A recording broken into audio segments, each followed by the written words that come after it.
नमस्कार विद्यार्थियों। आज हम बीए फर्स्ट ईयर के फर्स्ट प्रश्न पत्र लोक प्रशासन के तत्व विषय के अंतर्गत संगठन के सिद्धांत आदेश की एकता विषय पर चर्चा करेंगे। आज का हमारा टॉपिक है आदेश की एकता, principle of organisation, unity of command. आदेश या कमान अथवा समादेश की एकता का मतलब है एक कार्मिक अपने तात्कालिक उच्च अधिकारी से आदेश ग्रहण करे, उसके प्रति जवाबदेह हो। प्राय कई बार हम ऑर्डर है, इंस्ट्रक्ट है, डायरेक्ट है या कमांड है, ऐसे समान जो प्रतीत शब्द हैं उनसे भ्रमित हो जाते हैं। लेकिन ऑर्डर एक सशक्त शब्द है जो प्राधिकारी की इस अपेक्षा से जुड़ा है कि अधीनस्थ उसका अक्षरतः पालन करें। तो हमारा यहाँ मतलब है आदेश की एकता, unity of command. Unity of command का अर्थ है कि संगठन के अंतर्गत कार्य करने वाला कोई भी कर्मचारी अपने से उच्च स्तर के अधिकारी के प्रति जवाबदेह हो, उसका आदेश ग्रहण करे। उस एक से अधिक अधिकारियों का आदेश ग्रहण नहीं करेगा, ये भावना भी इसमें सम्मिलित है। जैसा कि पिफनर हेनरी फ्योल लिखते हैं कि यह वह सिद्धांत है जो यह मानता है कि किसी कर्मचारी को केवल एक उच्च अधिकारी द्वारा ही आदेश दिए जाने चाहिए। इसी प्रकार से एक परिभाषा और देख लेते हैं। पिफनर एवं प्रेस्थस के शब्दों में आदेश की एकता की अवधारणा का तात्पर्य यह है कि किसी संगठन के प्रत्येक सदस्य को एक और केवल एक के प्रति ही उत्तरदायी होना चाहिए। जो पिफनर और प्रेस्थस ये मानकर चलते हैं कि एक व्यक्ति एक बॉस के सिद्धांत का पालन करते हैं, केवल एक से अधिक कदापि नहीं।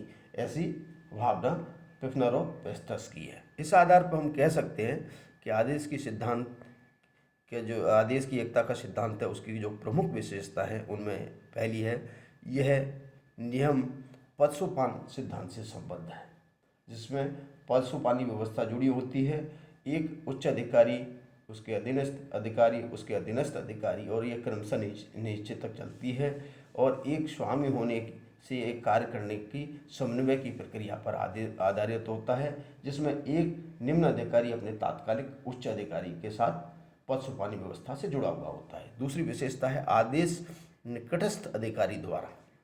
ये एक आदेश की एकता का एक आवश्यक अनिवार्य तत्व है कि एक कार्मिक अपने तात्कालिक उच्च अधिकारी से आदेश लेगा और आदेशों की पालना करेगा। और तीसरी प्रमुख विशेषता है कि सत्ता, नेतृत्व एवं उत्तरदायित्व की स्पष्टता इस आदेश की एकता सिद्धांत में स्पष्ट हो जाती है कि कार्मिक जिस पदारूढ़ है उसके अनुसार उसके सत्ता, उत्तरदायित्व निर्धारित होते हैं और तात्कालिक उच्च अधिकारी उसका नेतृत्व करता होता है। पदसोपानी व्यवस्था के कुछ लाभ भी हैं। पहला है सत्ता सूत्रों की स्पष्टता हो जाती है। इसमें संगठन में सत्ता के सूत्रों के क्रम में स्पष्टता आ जाती है। प्रत्येक कार्मिक ये जानने लग जाता है, समझता है कि उसको आदेश कहाँ से प्राप्त होंगे और आदेश कौन देने वाला, और उनकी अक्षरतः पालना आदेश वही अधीनस्थ अधिकारी करेगा जिसके लिए वो उत्तरदायी है, जिम्मेदार भी होगा। दूसरा है कार्य और आदेश में दोहराव नहीं। इसमें कार्य और आदेशों में और नेतृत्वकर्ता स्पष्ट होता है, इसलिए दोहराव नहीं होता है, अथवा अनुशासन बना रहता है और नियंत्रण बना रहता है। कार्य को सुगमता से करने में आसानी रहती है। तीसरी जो लाभ है इसका वो है भ्रम और अव्यवस्था पर नियंत्रण हो जाता है। प्राय आदेश की एकता न हो तो संगठन में एक भ्रम की स्थिति हो जाती है, अव्यवस्था की स्थिति हो जाती है। आदेश एक से अधिक हों तो उनको पालन करने में भी कार्मिक को भ्रम होता है, असुविधाजनक हो जाती है। और इसी प्रकार से एक और विशेषता है कि ऐसे कार्य कुशलता और शीघ्रता से कार्य निष्पादन हो जाता है। संगठन में शीघ्रता से और सरल तरीके से और कुशलतापूर्वक तरीके से कार्य निष्पादन आदेश की एकता का ही एक परिणाम है, लाभ है, गुण है, जिसके कारण कार्मिक कार्य कुशलता से शीघ्र कार्य निष्पादित करने में इजी रहते हैं, सुगम रहते हैं। और इसी अवधारणा को आगे बढ़ाते हुए उसके महत्व को रेखांकित करते हुए हेनरी फ्योल लिखते हैं कि इस सिद्धांत के उल्लंघन से सत्ता निर्बल हो जाती है, अनुशासन संकट में पड़ जाता है, व्यवस्था भंग हो जाती है और संगठन के स्थायित्व को खतरा हो जाता है। यानी कि आदेश की एकता इस सिद्धांत को पालन नहीं करने से। आदेश की एकता के सिद्धांत की कुछ आलोचनाओं हैं जिनको हम संक्षिप्त में समझ लेते हैं।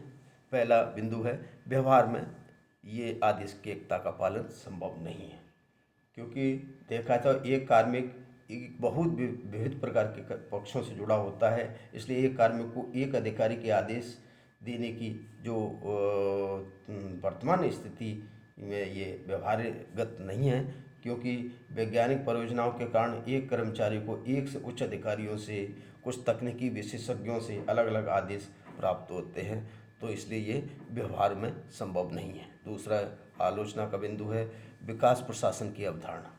आज वर्तमान में विकास प्रशासन की अवधारणा के कारण जिला कलेक्टर को कई प्रकार के निर्देश प्राप्त होते हैं। एक तात्कालिक उच्च अधिकारी से, किसी संदर्भ में कोई विशेषज्ञ से, विभिन्न जो सामान्य स्तरीय जो जिला अधिकारी है उनको भी उच्च अधिकारियों के साथ साथ कलेक्टर से भी आदेश प्राप्त होते रहते हैं। तो इसलिए यह दोहराव और भ्रम बना रहता है। विकास की अवधारणा में आदेश की एकता को पूर्णतः लागू करना संभव नहीं है। तीसरी आलोचना टेलर द्वारा की है। उन्होंने एक अपना कृत्य-मूलक निर्देशन सिद्धांत भी प्रस्तुत किया।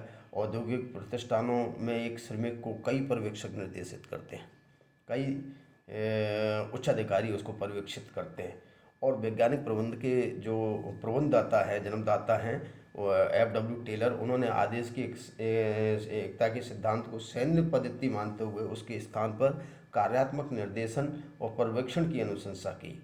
उनके अनुसार एक कार्मिक के ऊपर 8 पर्यवेक्षकों को रखा जाना चाहिए ताकि उसके कार्यों को सुगमता से किया जा सके।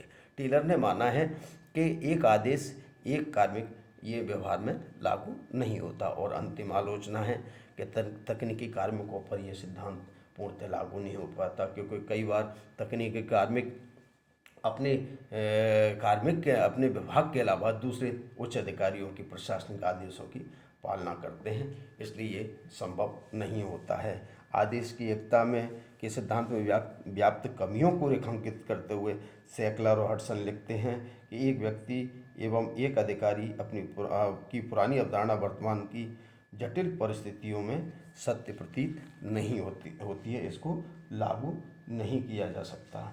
फिर भी हम ये तो मानते ही हैं कि आदेश की एकता के सिद्धांत में कोई तो बॉस होगा, जैसा कि वो डिमॉक एंड डिमॉक लिखते हैं कि संगठन के लिए आवश्यक है किसी न किसी को तो बॉस मानना पड़ेगा। यानी कि आदेश की एकता के सिद्धांत के लिए आज हम ये कह सकते हैं कि व्यवहार में उच्च अधिकारी के आदेश ही मानने चाहिए। लूथर गुलिक स्पष्ट इस सिद्धांत की समीक्षा करते हुए लिखते हैं कि यदि इस सिद्धांत के कठोरता से पालन किया जाए तो हो सकता है कुछ घातक परिणाम पैदा हो जाए, किंतु यह परिणाम मति, भ्रम, अकार्यकुशलता और अनुत्तरदायित्व की तुलना में कुछ भी नहीं है जो इस सिद्धांत के उल्लंघन करने पर पैदा होते हैं। तो सारांशतः कह सकते हम कि आदेश की एकता का सिद्धांत वर्तमान में आवश्यक है, उपयोगी है, लेकिन ये सैन्य प्रशासन के लिए अधिक व्यवहारगत लगता है। सामान्य प्रशासन, विकास प्रशासन के लिए उतना अधिक उपयोगी नहीं होता है। लेकिन फिर भी हम संगठनात्मक दृष्टि से, प्रशासनिक दृष्टि से आदेश की एकता के सिद्धांत के महत्व को हम इग्नोर नहीं कर सकते। धन्यवाद।